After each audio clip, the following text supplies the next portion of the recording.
Unforgettable stories out of Western Jamaica from the scrapbooks of Adrian Freighter. As Jamaica continues to suffer the ravages of its deadly crime monster, which has been churning out more than 1,000 murders annually for well over 3 decades, among other crimes, one of the most disturbing factors about this much despised monster is that it has consumed several police officers who have abandoned their mandate to serve and protect and have joined the ranks of those unleashing lawlessness on the society. Over the years, there has been many embarrassing scenarios involving police personnel whose action has seriously damaged the image of the Jamaica Constabulary Force. Western Jamaica has had its fair share of the onslaught of these criminals in uniform.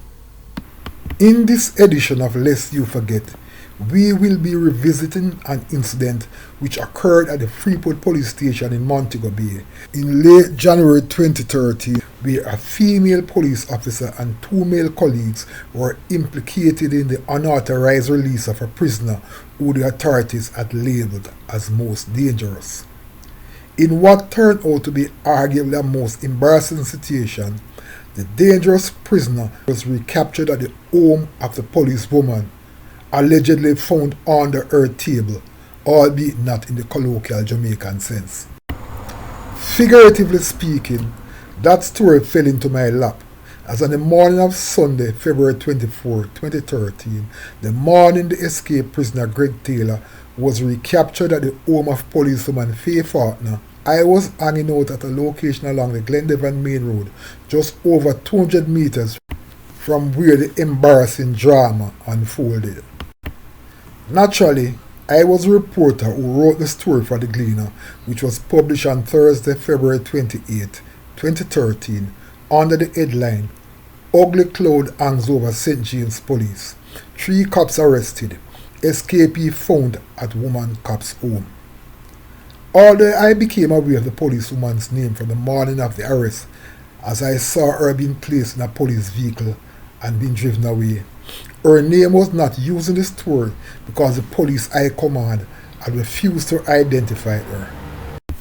The story read as follows. An eerie cloud of embarrassment is now hanging over the St. James Police Division following news on Tuesday that a prisoner who had escaped from the Freeport lockup in Montego Bay in late January was recaptured at the home of a policewoman on Sunday. Well, I have to admit that it is true, said Assistant Commissioner of Police Devon Watkins, the commanding officer for Era 1, which includes the parish of St. James. The Constabulary Communication Network released a statement today giving as much details as we are able to provide at this time. We are aware that sections of the media have been calling police officers' names, but we have not released any names to date, continued Watkins. What we have said and what I can confirm is that the policewoman in question and 2 other police personnel were arrested as a result of the incident. The CCN release from Carl Angel, the Jamaica Constabulary Force's Director of Communication, stated that a prisoner charged for several crimes in St. James, Hanover and Westmoreland, who escaped from the Freeport lockup in late January, was recaptured at the home of a policewoman who was subsequently arrested. According to the CCN, the circumstances surrounding the escape of the prisoner, whose name was not released, prompted the police anti-corruption branch and the St. James Police to conduct a top-level investigation into the possibility that police personnel assisted the prisoner to escape custody. It is believed that it was that investigation which led ACB detectives to the home of the policewoman and later resulted in the arrest of her colleagues. We know that the public might be anxious to hear all the details, but this is an ongoing investigation and it is at a delicate stage, so we can't say too much at this time, said Watkins. Based on what we have discovered so far, there might be a need for an identification parade among other things.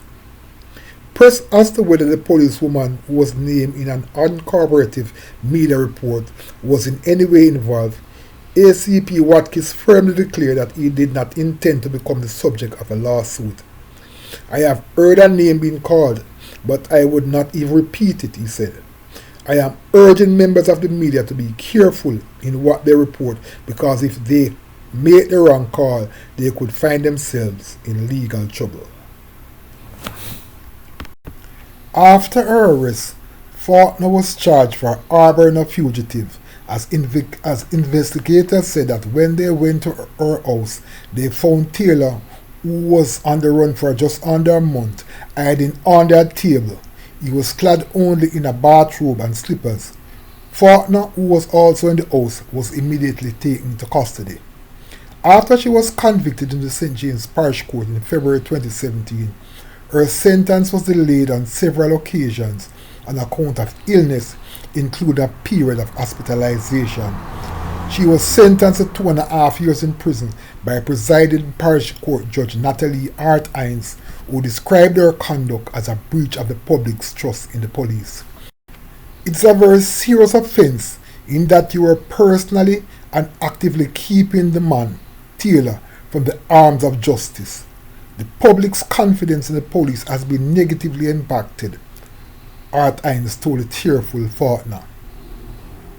Embarrassed by what had happened, several police officers openly condemned Faulkner, some even contending that her sentence was too short. She is an embarrassment to the police force.